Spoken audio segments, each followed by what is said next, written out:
listening to your brain on air. The program will begin shortly. Enjoy.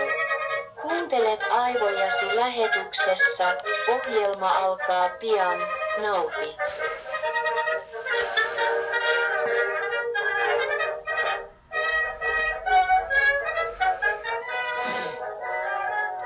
Good afternoon, everyone. Welcome to your Brain on Air. I'm your host, Ollie Vogt Larson, and the winds in the east, folks, there is a mist coming in, like something is brewing and about to begin. I can't put me finger on what lies in store, but I feel what's to happen all happened before.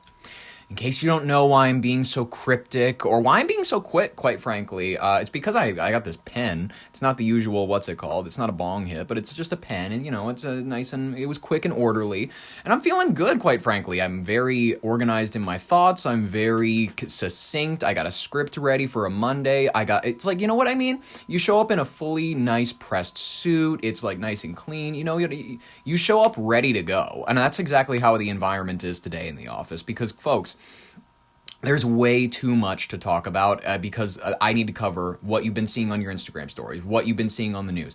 I need to cover everything because I missed a lot this weekend. I'm not even going to lie to you. Story number one is probably the most important one to cover. This Epstein-Trump email scandal, folks. It's complicated, but here's the breakdown of what's going on. There's a lot of gay jokes being thrown around about Trump and Bill Clinton, what it could mean for political discourse in the future of this administration, all of it. There's tons of shit. So I say, let me stop dilly-dallying, let me stop whatever, enough. And guys, I'm trying to bring a nice attitude. You know what I mean? I'm trying to bring a nice, positive, uplifting vibe to the show right now because, quite frankly, the world is too much hell on its own. And you guys don't need any more of that. You don't need any more reminders of the hell that is going around. You don't need any more reminders of what's bad in the world. Who wants that? I mean, of course, the news has to talk about it to some extent, but let's try to make a little bit of light of this situation because admittedly, this is one where a lot of people are going to be making light of it. But I want to treat it a little bit relatively seriously. I'm just trying not to be doom and gloom about it because there's a lot to be doom and gloom about. First, folks, the Epstein-Trump email scandal. Congress recently released a huge trove of emails, tens of thousands of them, from Epstein's personal estate, many of which reference Donald Trump. Some of these mention that Epstein claimed Trump knew about the girls, quote-unquote, raising eyebrows. Importantly, though, there's no smoking gun in the released emails showing that Trump explicitly arranged trafficking or directly exchanged illicit materials. Rather, many references are more about name-dropping or their informal commentary between Epstein and other fellows. So, this is very much depending on what side of the spectrum you're going to see, you're going to see this is absolutely, he had girls on the island, he was in Mar-a-Lago. People are already saying that, and even though they're in all of these emails, I've seen them myself, none of them make mention of Mar-a-Lago, none of them make mention of that being a hub for trafficking. We have to break this down as authentically and as real as possible. You know what I mean? That's the only way to cover this. That's the only way to be true about it. I'm not going to go out and call it a Democratic hoax. You know what I mean? That's exactly what his initial reaction to it was. The fallout around this has been extreme. It's been like the video game. It's like the nukes went off and we're all living underground right now because he's calling the whole thing a Democratic hoax on his social media platform. He pushed back hard when others, even within his own party, have demanded full transparency. Now, in a sharp reversal, though, he is publicly urging the House of Representatives to vote to release the Epstein files, and according to his recent Truth Social post, that shift seems less straightforward. And quote, according to his own words, "I have nothing to hide," all caps. And it's, according to this, with enough Republican defectors supporting the Epstein Files Transparency Act, he may be trying to get ahead of the vote so he can't stop. He's kind of accepting the inevitable around this situation and sort of is, listen, this is really bizarre. This is very strange because we have to think about this logically and rationally. If the DOJ, if his personal tax documents were leaked back during the Biden administration, if they had any photographic evidence of anything, if they had anything solid that could put this man in jail, I think they would have already released it. I'm sorry. It's much similar to why Bill Clinton isn't in jail right now. I don't think they have anything. We might all in the back of our minds know that something happened, but there's nothing concrete. There's nothing solid. There's only a painting of Bill Clinton in the Monica Lewinsky dress with the jizz stain on it. There's nothing solid solid. I'm sorry that's the way that it is. Nothing in these emails is 100% baked in truth. It's factual. It's just what it is. As for the jokes and the derision around Trump and Bill blowing each other, all of these sorts of things, it's part of the political theater. Trump is demanding a DOJ investigation into Epstein's ties to Bill Clinton, Larry Summers, and Reid Hoffman, and others. By framing the Epstein files as inherently tied to his political opponents, Trump is weaponizing the scandal to attack Democrats that fuel memes, insinuations, the crude jokes about political figures being entangled in Epstein's world are not just they're not just socially, but sexually also. Even when there's no direct proof, these jokes are entirely true. Some of them are satire, but others it's pointed towards rhetorical jabs meant to undermine and sow chaos. Listen, we all are aware that this is a grimy fellow. We're all aware that this is someone who who maybe enjoys vicious sex acts. You know what I mean? Has a prior suit that he had with his first wife Ivana, who claimed that he raped her, but then took back the claim and said it was an emotional rape. And what does that even mean? It's unfortunate, but it's true. And then The Apprentice, that movie that they made, which I would recommend to anybody. It's kind of this perfect, if you like Godfather type movies, if you like origin stories, it's a fair look at him as a person and his undertaking under the leadership of Roy Cohn. It's him when he was originally starting off as this guy who was trying to sell big deals and trying to get things worked out through the New York, my building, it needs a tax break via this. And then of course they do dress it up. It's not 100% accurate to everything that happened ever, but it gives you this great idea as to how this psychopath really rose up in the world, because it is, regrettably, if you have the most drive, it doesn't matter whether or not you're a good person, you can make it in this world. That's the beauty of America. Looking ahead, this could be a turning point in how political scandals are handled. If Trump successfully pressures the release of all Epstein-related files, it may expose more high-profile names, including himself, or at least feed conspiratorial speculation of powerful people hiding something. Even with full transparency, though, public trust is already eroded. Many in his base see the whole thing as a witch hunt, while critics see it as a potential cover-up. The divide is deepening, though. Also, his reversal suggests that he's playing defense through disclosure. He's going ahead and he's saying, look, I'm gonna follow what I did originally. I talked about how we needed to release the files and whatnot. Then I found out I was mentioned in them, so I tried to cover them up. Now I think he realizes he needs to just go ahead and get ahead of all of this, which there's no way to do it at this point. He's trying his best to diffuse some of the pressure, or it probably will just open up a new front of scandal. There may be a bigger risk to norm erosion here, folks. We got to think about this. When a former or current president publicly demands investigations into their rivals' sexual histories via a convicted sex offender, when jokes about sexual impropriety become a part of the mainstream political attacks, it shifts the discourse. Rather than focusing on policy, governance, or competence, the fight becomes personal, messy, and sensational. Don't go after somebody because they cheated on their wife. Quite frankly, nobody cares if you cheat on your wife. No one cares if you cheat on your wife these days. I'm sorry, it's just kind of a thing. You know what I mean? Loyalty it's not really a thing that the American mind comes up with anymore. We're abandoning traditional marriage. We're abandoning traditional institutions. I agree with that sense where it's some of these things were not good for us on a grand scale, but honestly, it's there's a way to look at this, and let's just go ahead and let's play a little bit from the Times of India. A single phrase from the newly released Epstein estate emails has sent Washington into a meltdown. Hell yes, it Photos has. of Trump blowing Bubba. Blowing Who is Bubba. What did that mean? And just as you thought that was enough of a tangle, comes the bombshell. Why am I going to the Times of India? A lot of you may wonder. A lot of you are going, why the Times of India? I know they only have 5.66 million subscribers. I know that they publish things. All of their English that they publish, they have to dub it in AI, and it's the worst thing because it's all translated from Hindi over to English, and then it's run through all of that. It's a bunch of bullshit, so I apologize if you're like, why is this playing in such a strange way? That's what it is. Epstein's brother Mark suggests that Vladimir Putin, yes, the Russian president, may have these photos of Trump blowing Bubba. Who is Bubba? What are these so-called photos? And why is Putin suddenly in the middle of an Epstein-Trump-Ghislaine triangle? This is the reason we're looking into the Bubba claim because it's the one that's going the most viral. You will see the memes of him sucking off a bill. You will see the memes of him doing some oral, whatever. There's no direct proof of this. Bubba, apparently, according to Mark Epstein himself, is not the one that is being referred to. Bubba is not referring to Bill Clinton. According to Mark Epstein, the very person who was corresponding with Jeffrey. This is a really strange situation because there's going to be reads in every single direction. Dean Withers has already picked this up. He's circulating that it is Bill Clinton. He's circulating that this has already happened. Listen, all that we know so far is that he has sexual impropriety. He has weird habits, commenting about how he's going to be dating 8-year-olds in 10 years. He has very strange, odd habits, this guy, Trump. Obviously, he's guilty of some level of wrongdoing, and if there is evidence that he committed trafficking to any grand extent, I would love to see the full extent of the law thrown his direction. Him and all the Democrats and all the Republicans that likely participated in this, they should all be held to account. However, do you really, in your heart of hearts, think that any of this is going to actually happen? Do you really? Tell me honestly, do any of you truly believe that there will be any level of comeuppance for this?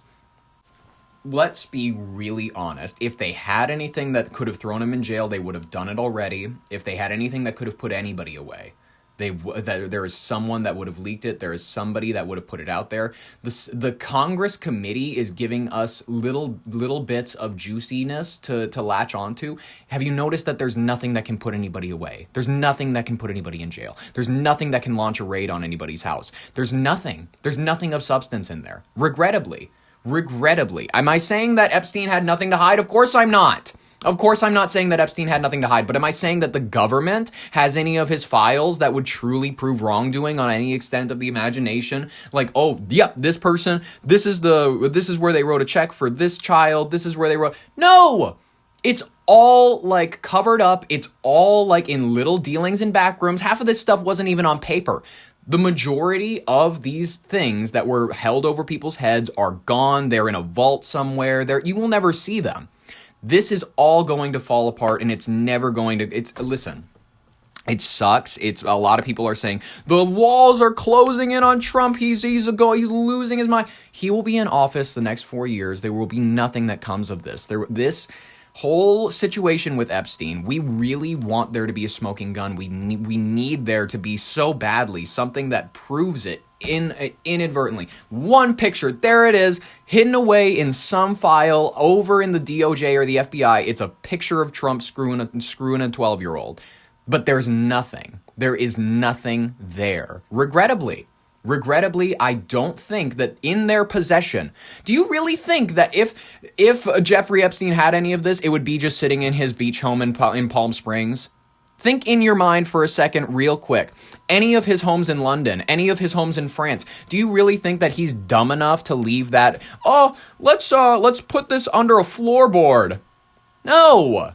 Are you an idiot? He has bases that he's likely paid for in Saudi Arabia, Egypt, Mali. He is in third world countries. If you think that any of this stuff is accessible, he has systems of security that are greater than the government could ever imagine. I'm sorry, I'm not going to say it was the Mossad. It might have been. It probably was. So, guys, that picture of Trump screwing an 8-year-old, it is in a vault somewhere in the bottom of a vault in Darfur. You will never see it. It'll never come to light. I'm sorry. There are certain things that I think are too grand to ever come to light because they would truly shake the foundation of our society. They would shake the foundation of the world around us. And those sorts of things we will never see, and you will never see. It's unfortunate. I'm worried about how this is going to undercut serious debate. It's going to lower the bar for what's considered exceptional scandal fodder. It's going to lower the bar. I'm really nervous about the fact that this whole situation, everybody's pushing, they're like, oh, everything's a distraction from the Epstein files. Guess what? The files that they actually have there's nothing in them. If Jeffrey Epstein had evidence that there was anything going on with celebrities, he hid it away. The DOJ will never find it. The FBI will never find it. You will never see it.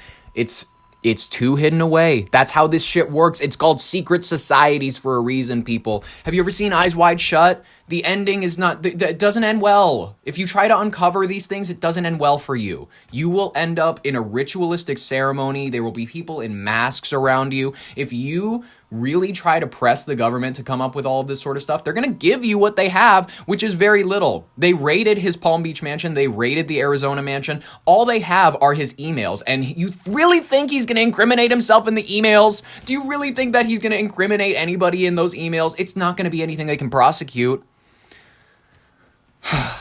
I am equally frustrated as I am I'm frustrated with the people who continue to make this a bigger deal than it is, as I am with the people who are refusing to acknowledge the fact that it's all over. It's all over. The fact that Jeffrey Epstein, he was killed, they gave you fake footage, there's minutes of it missing. We're never going to get the truth about it, you guys. Let's just admit it. We're never going to get the full truth about it. It will never come to light. That's not how these sorts of conspiracies ever end. It'll be the new 9/11.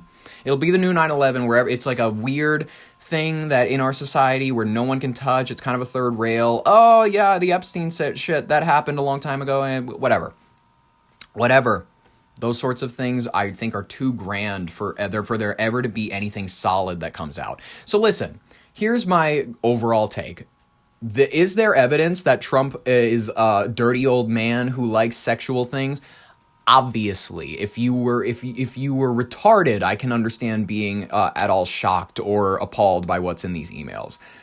But is there anything revolutionary? Is there anything like grand in these? Is there anything that we don't already know? Is there anything that is going to get him persecuted? No.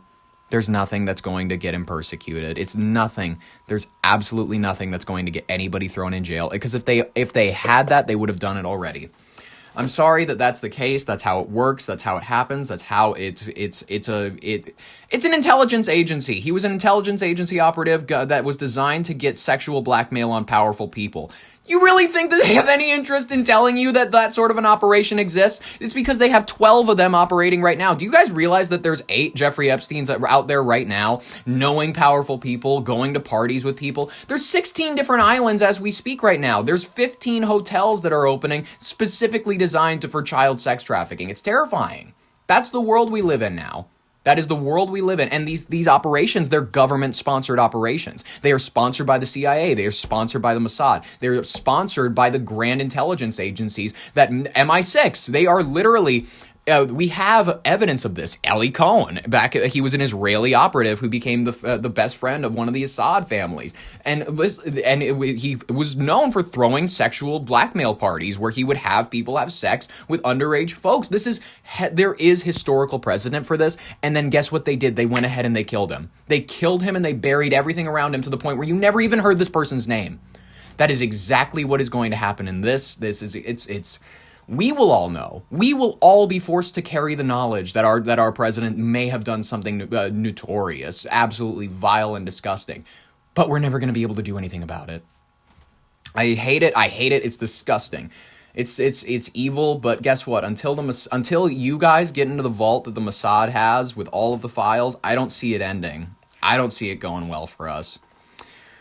I don't see it going well, guys. All right, let's go ahead and let's move past this because I'm really excited for the next story. But honestly, we got to make time for an ad. I know I hate it too, but it's whatever. We gotta keep the lights on, and that's what we're gonna do. Folks, are you trying to find meaning in this world? Are you really lost? You need to find something in this world of disordered order and responsibilities. Do you need to find meaning but refuse to dedicate yourself to anything higher than you or your current emotional state? Try non-denominational Christianity. Sick of churches that expect you to know what justification means or why there are 66 books in the Bible? We fixed it. Our Sunday experience is a crisp 19-minute reverb-soaked worship cover that sounds exactly like Coldplay if Chris Martin suddenly got saved mid-chorus. Our pastor looks just like Ryan Gosling with a man bun. He drops a 9-minute hype talk about how God wants you to crush it. We threw out every creed ever since the Bible existed. If TikTok wasn't there for it, it's not real. Elders, they're creepy. Statements of faith, they're a total buzzkill. We've got a vision team made up of life coaches and a CrossFit guy that cries on command. Communion is now a charcuterie board and a LaCroix because Jesus was kind of a foodie, right? Tithing is whatever you feel, and although the kiosk do take Apple Pay and conveniently suggest a $9.99 recurring, because that's apparently the most biblical number since the Trinity. Non-denominational Christianity, where doctrine is optional, feelings are king, and the only thing we're systematic about is the lighting rig. Come this Sunday for zero conviction and maximum validation. We'll save you a seat next to the essential oil diffuser. Non-denominational Christianity, because who needs 2,000 years of theology when you've got a smoke machine and a dream? Folks, this is a fun story. I wanted to talk about it, especially after the Trump scandal. Listen, a lot of people, they're going to go, you're shilling for Trump, you're shilling for Bill Clinton, whatever. I'm trying to tell you that there's nothing substantial in these that are actually going to get anybody convicted. Make all the gay jokes you want because they're kind of funny. That's all I have to say about it. I hope that we're able to actually get some justice here, but folks, what I'm trying to do is be a realist here, and I don't think that we're going to get anything extreme from these. I don't think we're going to get any major revelations that are going to put anybody away. It sucks, but I think that the people that we pay with our money, the intelligence agencies, are too good at their job. So I'm sorry that I have faith in our men and women in law enforcement to keep us safe from our own knowledge. Folks, Hasan Piker, we've talked about him before, streamer and occasional dog trainer enthusiast, has been detained by the CCP while streaming in China after suspected anti-Xi Jinping phone image. Here's a breakdown of what happened. Hasan Piker, we've talked about this fella before. He's a notorious tanky. He is a he has a strong affinity for communist regimes. He has a strong liking towards socialism. He will dress himself up as a modern day liberal, as a modern thinker who just wants healthcare for everybody, man. It's like a human fucking right and whatnot. He talks about how grand systems in Norway are and whatnot, despite the fact that Norway is a capitalist country with a welfare structure and a gigantic oil fund that is able to, keep its people running at that rate. It also restricts immigration. So if you really want a single payer system like they do, you got to start talking about the immigration, my guy. Sorry, but that's just a factual statement. What happened here, folks? Hasan, a.k.a. Hasan Abi, I'm not a big fan of that. What is it? The political commentator and streamer who was live streaming from Beijing's Tiananmen Square during a flag-raising ceremony. At one point, someone in his group held up a meme on their phone. It was an AI-generated image of Mao Zedong with Hasan's face, plus a Maoist slogan. Chinese security intervened quickly. Officers asked to inspect the phone, and Hasan's live stream went offline for about 10 minutes during the interaction. Piker later said that the police were, quote, just doing their job, and were probably being extra cautious because his group was foreign at a highly symbolic location, and appeared to be making fun of Mao or the ceremony. He resumed the stream afterward and described the whole situation as, quote, routine security than a genuine crackdown or detainment. So I think that a lot of people have a reason to be upset about this. There's a few layers to the criticism. First, some commentators are saying it's deeply ironic, and I would agree with them. Hasan, who has expressed pro-CCP, the Chinese Communist Party, sentiments, was suddenly censored in a way that feels exactly what he disdains in America. He is facing what he claims people in China don't have to suffer around. Second is his statement during the live stream, quote, I don't have any sort of patriotism in my heart for America, while holding a Chinese flag. Infuriated many on social media, especially due to the fact that that country wouldn't have deprived him of his same freedom of jokes that he has in China. Look, a lot of people want to talk about what a fascist dictatorship we're running around in now. At least you can have the J.D. Vance memes on your phone, and you're not being pulled off of the streets because of it. On top of that, critics argue that by defending the Chinese security forces, effectively saying U.S. policy is worse, Piker is normalizing or justifying authoritarian behavior. Some on social media are even mocking him for underestimating the seriousness of state surveillance or police overreach in China, given the country's track record on civil liberties.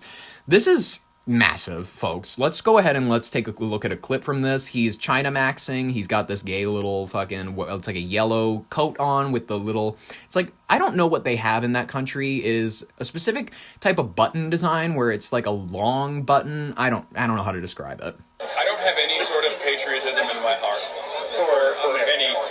for America, but just in general. A few moments later. Roger, you seen this? And then here we have him. He is standing with his buddy who is holding up a phone, and it has him where he's Mao. Oh, yeah. They put down the phone, and they get all serious. Yeah.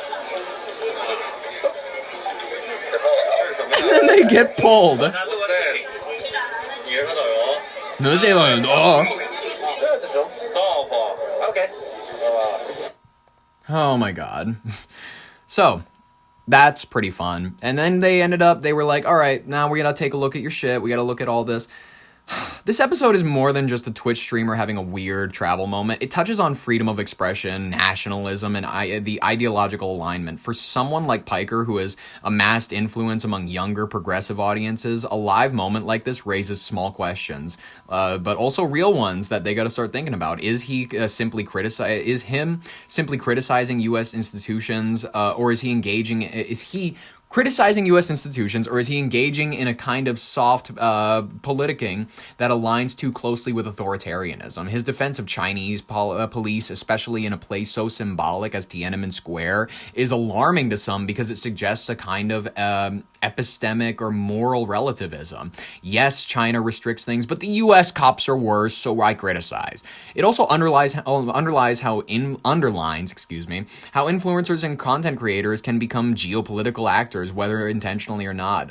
When Piker streams in Beijing, it displays politically loaded memes and defends the CCP security. He's not just entertaining, he's participating in foreign political space that raises ethical and political consequences. People are now scrutinizing it, not just because of what he says, but why he's saying it, and what it means for his brand, his audience, and how public discourse shifts when leftists and anti-imperialist voices effectively side with regimes that many consider oppressive.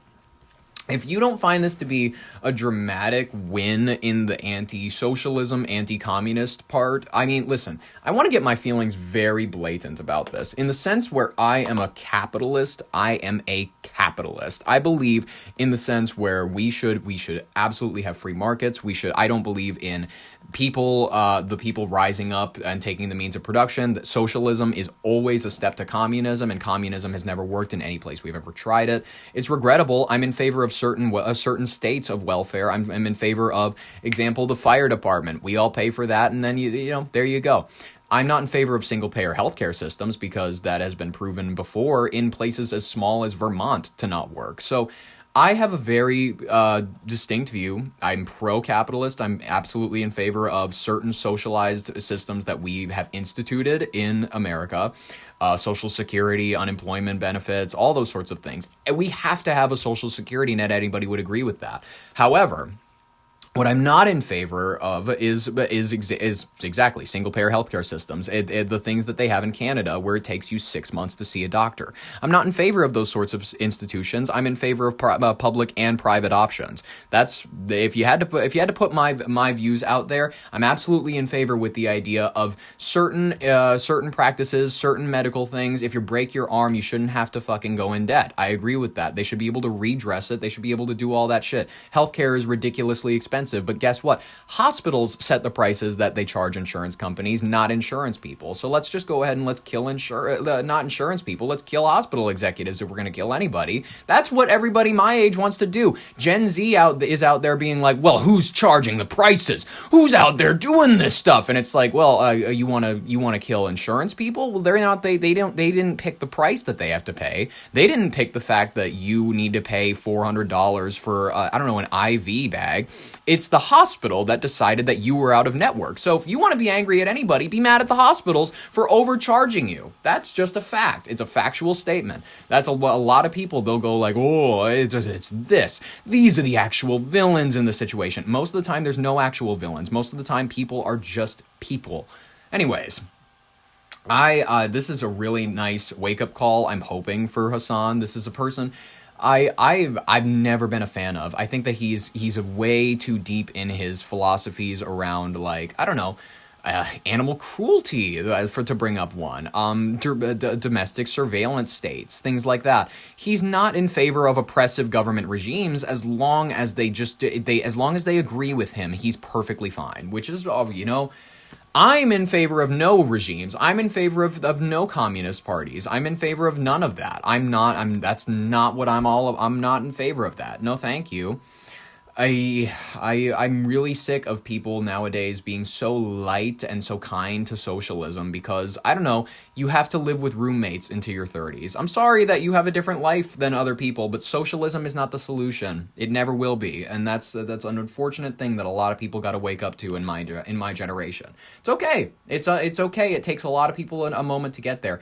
I was a lazy piece of shit, and guess what? When you're out of high school at that point, that's when you should grow out of it. And then that's the point where you can flirt with your libertarianism, then you can flirt with a little bit more conservatism, and then, like, you know what I mean? It's like back and forth. It's back and forth. Everybody has to flirt with a little bit of each. And that's healthy. That is straight up healthy. Like, and if anybody tells you that it's not, it's whatever. I think that once you get into the real world a little bit, you start to have your own job, you start to, pay your own bills and whatnot, you start to really wake up to the idea, because when you're in high school, you don't pay for anything. You pay for maybe when you go out with your friends and whatnot, but your mom and your dad pay for everything, and then you're at the dinner table and you're talking to your dad, and he's going like, yeah, I don't believe that if you work hard. If you don't work hard, you don't deserve a nice view. If you don't work hard, you don't deserve to live in certain areas. And of course, when you're a socialist, when you have this idea that everybody deserves the same, even if they don't work as hard, you go, whoa, that's evil. Why do you think the poor people aren't, like, people who don't want to work every day, why aren't they entitled to a nice view? And then you go out in the world and you work a little bit and you go like, oh yeah, if somebody isn't out there carrying their own weight, I don't want them to enjoy in the pleasures that I normally would enjoy in. It's kind of a thing that you wake up to eventually in life. It's whatever. I believe that we should take care of everybody. You don't lose that genuine care for people, but you do lose that certain kind of like, oh, everybody is good and they'll treat the system fairly. Because you realize when you're an adult that, yeah, if you create these systems that are easy to abuse, if you create institutions that further, like single motherhood, if you further these institutions, if you pay into them, you're only going to get more single motherhood, and that's exactly what's happened. The single motherhood rate used to be only like 25%, and now it's upwards of 79% in some communities, especially in the black community. It's regrettable, but this is just the truth. And if nobody wants to talk about racial statistics, if nobody wants to talk about crime statistics or anything like that, they're not actually in favor of science. They're not actually in favor of any of the data. They want to say whatever feels good around the situation. I'm trying to say that these systems that we are paying into are not good for the communities that we claim that they're good for. They are actually, in the majority of cases, holding people back, or they are giving people outs of participating in their community. They are giving people outs. They are not the opportunity zones that a lot of people, that's the black Republican pitch.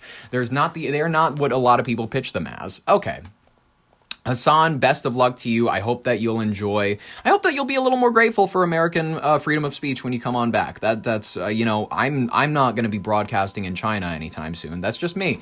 I'm sorry. I can't get behind a lot of the Eastern philosophy. I've noticed that it's like a lot of. Whereas there's a much more individualist spirit in the West. There's more of you're kind of a pawn and you fit into a grander system in the East. There's that kind of idea where you're going to be a little battery living in your little apartment in Qingjing, and you're going to go to the factory, you're going to do what you got to do, but then you're going to be serving a greater purpose. Then you're going to go home and you're going to drink beer, and you're going to go to a bar under some, like, glowing paper lanterns, and you're going to eat with your buddies, and you're going to drink some soju or whatever it's called and get lit. But you're going to be just this little man with a little life, doesn't do very much and whatnot. And we're embracing that a little bit more in the West over here, but there's just that spirit of the cowboy that exists in the mind of these people over here. There's that, I want to go off in the sunset and I don't want to be in town. Everybody in town is living the fake life. I want to go eat beans in the desert. I think that image of the Marlboro Man is so much more addictive, so much more intrinsically attractive to the Western mind, whereas like this idea of, and you'll see it, a lot of people in the West, some of them that do have a bit more of the, I want to feel like I'm a part of a grand system, I want to feel like I'm a part of something bigger than me. They like the anime, they like the kind of the school uniforms, they like the order, they like the how there's not a lot of filth on the streets. It's kind of clean. It's kind of almost creepily clean. It's like there's police that'll they'll give you a ticket if you spit gum on the ground and whatnot. Like there's like I understand that. We don't want littering and whatnot, but there's also like a level of surveillance to where it's a little creepy. And those Eastern nations, for some reason, they're really good at that. Japan's an incredibly clean nation, but I wouldn't want to live in it for 5 seconds. I'm sorry. China is a remarkably clean place if you see a lot of its cities. Don't go out into the boondocks or the sticks, otherwise you'll see maybe like Uyghurs getting, getting their culture cleansed of them, but that's not the parts that they want to see. That's not the parts that they want to talk about. They don't want to talk about the Tibetan Revolution. They don't want to talk about anything like that, and that's okay. That's perfectly fine. I'm not in favor of communism. I don't think any common sense thinking person would be. If you talk to anybody who's in favor of communism, they'll list examples like Vietnam, and it's like, well, that one turned capitalist because they were forced to. Their economy was in the shitter, and immediately when they turned capitalist in the 60s, things went up. So yes, all of these places where they have tried out these systems, where they have tried out grand whatevers, where you pay all of your money and then everybody gets the same, it's a dumb idea. And how is it even appealing to you? How is it appealing to you? You are working hard so that others can be benefited. It's ridiculous. All right. Let's get into the rapid fire section of today's headlines, people. I have 10, 11, whatever, however many of today's biggest headlines that you should worry about and you should know about. Hi. What? Oh. There's a cat here again. Oh. What are you doing? There's a cat here. Anyways, I'm sorry. This is like, she distracted me because she's yelling at me. I don't know what her problem is. Are you leaving? Leave. I'm sorry. Anyways, folks, Bangladesh has ousted the Prime Minister, Sheikh Hasini, and they have been sentenced to death. A special tribunal convicted former Prime Minister Sheikh Hasani and ex-Home Minister Asaduzzaman Khan Kamal of crimes against humanity for their roles in the deadly 2024 crackdown on student protests that killed over 1,400 people. Bangladesh has urged India to extradite Hasina, who fled to New Delhi, heightening regional tensions as security remains on high alert. If you don't remember when these protests were happening, and the reason that I'm shit at pronouncing their names is because I'm trying my best here. They are, this one, they went hard on those kids. They were actual kids. They were not, this was not like, when you'll hear nuts going, Antifa embeds itself with certain crowds and what, it was not like they were not trying to plant, operatives in the crowd so that they were able to kill these students. They just killed students. So, yeah, best of luck to them. I'm never normally a person in favor of the death penalty. That has always been a personal view for me. Kind of formulated that solidly around when I was like 16, 17, where I was like, I'm not in favor of the government having the ability to kill anybody. And honestly, I prefer that if somebody harms people, that they rot in jail rather than rot in hell, because I don't believe in hell. I don't believe in any sort of afterlife. So I don't believe that this person will face retribution. I'd rather, if you can't rot in hell, you should rot in jail. I always believe in that. So I'm not in favor of this conviction exactly. I think that I always think that the best option is isolation. We've proven that this is actually worse than death. We put people in a cell, they lose their minds, they talk to themselves, they pick at their own skin. It is hell on earth. It is literally hell on earth. You see some of these people, eventually they just,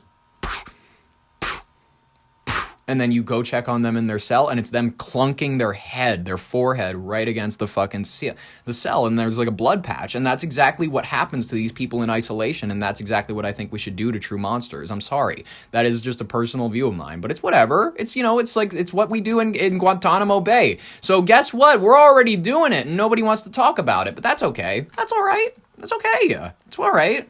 Khalid Sheikh Mohammed, he didn't, they tortured him, so they can't even use his testimony in relation to 9/11. One of the gentlemen that we captured, we bashed his head against the wall so many times because it was an approved CIA torture technique that he cannot testify for himself. He needs to be represented by somebody because he's literally brain dead, or at least he can move around, he can walk, he can kind of whatever, he can kind of like touch things that are like put in front of him, but he cannot formulate coherent thought. This man has been vegetableized to some extent by our government, and I'm not in favor of most of that, you know what I mean? It's whatever. Not most of it. Deadly bus crash kills 45 Indian pilgrims in Saudi Arabia. A bus carrying Indian Hajj pilgrim Haji pilgrims burst into flames near Medina, killing at least 45 people and injuring one survivor. The accident occurred 25 kilometers from the city, prompting condolences from the Indian Prime Minister Narendra Modi and swift assistance from the Indian diplomatic missions in Riyadh and Jeddah. Best of luck to them. Japan deploys envoy to ease Taiwan dispute with China amid escalating tensions. Japan sent foreign military official Masaki Kanai to Beijing to meet the Chinese counterpart Liu Jinsong following Beijing's travel advisory against visiting Japan. And Tokyo's comments on Taiwan. The spat has already hit Japanese tourism stocks, with shares in airlines and departure stores dropping sharply. I was just talking about Japan. They're a very fun nation. I mean, I know that PewDiePie lives there. I wouldn't want to personally live there. I don't think that I'd fit in culturally. I feel like they might like me, though. I don't know. I probably would like them. I like how clean your cities are. If you throw jaywalkers in jail, I'm chill with that. I actually hate jaywalkers, and I think that we should do that over here. U.S.-Venezuelan tensions begin to rise, with Trump open to Maduro talks. President Trump signaled potential direct talks with Venezuelan President Nicolas Maduro, even as U.S. forces conducted airstrikes on suspected drug boats in the Caribbean, killing 3. The move coincides with U.S. considerations to label Venezuelan cartels a terrorist group amid ongoing military drills in the region. They're blowing shit up. They're still blowing up the boats. If we can get a summit meeting with Mr. Empanada Hauser, I think that's good, and I think we should do it. U.S. brokered Gaza ceasefire faces UN vote amid violations. The UN Security Council is voting on a U.S. proposal for an international stabilization force in Gaza, including Hamas disarmament, but Israeli forces killed at least 3 Palestinians today, breaching the fragile truce. Heavy rains have worsened flooding in displacement camps, stalling aid efforts. The one time it rains in the desert, I guess. Massive protests have erupted in the Philippines over corruption scandal. Hundreds of thousands have marched in Manila, demanding accountability for top officials receiving kickbacks from faulty flood defense projects and by construction firms. The scandal has exposed widespread graft, fueling public outrage and calls for resignations amid ongoing flood risks. Man, that sucks. Bihar government formation accelerates post-election victory after NDA's victory win, as we discussed last week. Chief Minister Nitish Kumar met the governor to recommend dissolving the current government, paving a way for a new coalition cabinet by November 22nd. Power-sharing talks between BJP and the JDU are underway, with Chirag Paswan emerging as a key influencer. Best of luck to the Bihar people. You know what I mean? That's what we got to do. Tech sector buzz. Berkshire's rare AI bet and EU regulatory shifts are making the unusual $1 billion investment in an AI startup look commonsensical, while Jeff Bezos returned to a Blue Origin's operations amid Mars launch operations and preparations. They're on their way. I don't know why they're looking to go to Mars anytime soon, but good for them.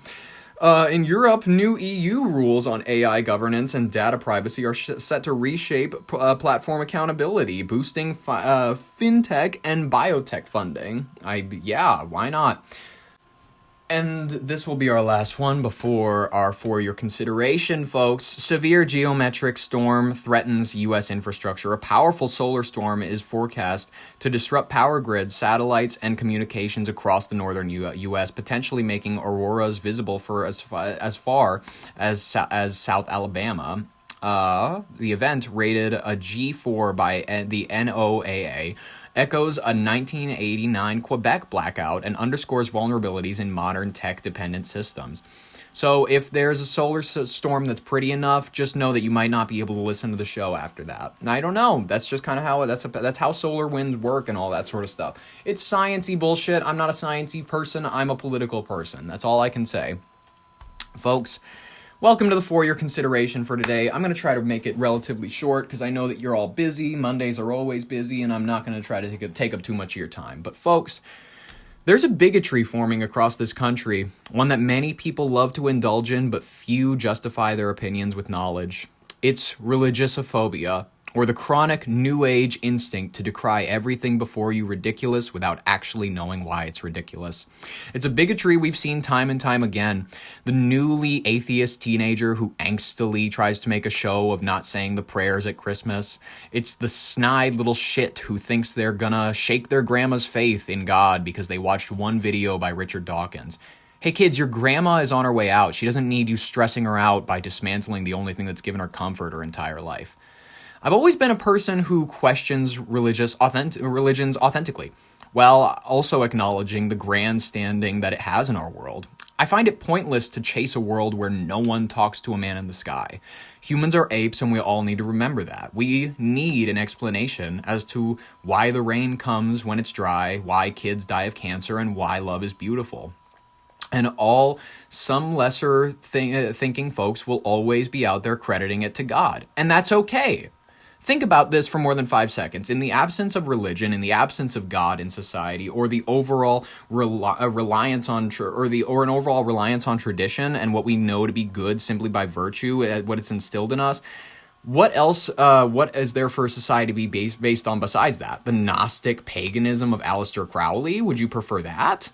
You'll notice the majority of people who reject traditional religion, just like Aleister Crowley, don't always go to rational, mindful atheism. The new kids of the day, especially people around the 20s and 30s for some odd reason, are embracing Wicca, paganism, polytheism, Hinduism, Buddhism, and indeed Islam.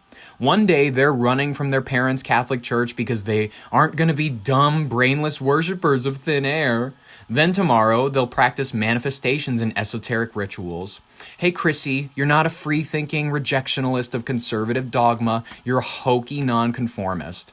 Hokey, hocus pocus, derives from the Latin hoc est corpus meum, or this is the body, which they used to perform at every Catholic and Catholic and whatever denomination Eucharist. Every form of witchcraft is that is around currently is a perversion of what you claim it to be a rejection of. It's not a pure form of it.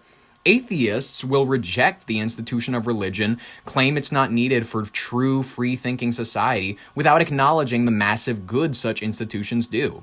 Whether atheists want to believe it or not, the good book is out, and it's been out for hundreds of years. Religion truly helps and motivates certain people to be good.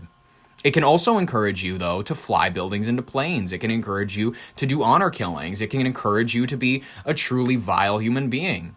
But to say that the majority of Christians are not your sweet grandma who doesn't have an ounce of hate in her heart, it doesn't help your message. It makes you exactly what religious people claim you are, a cold, heartless, godless ass. So, this Christmas, if your family passes out the prayer cards, bow your head and save your snivels for yourself.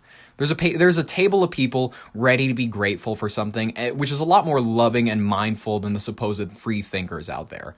I think that we, in general, as mindful atheistic people who choose not to devote themselves to any religion, need to, instead of demonize religion, embrace the good that it can occasionally provide.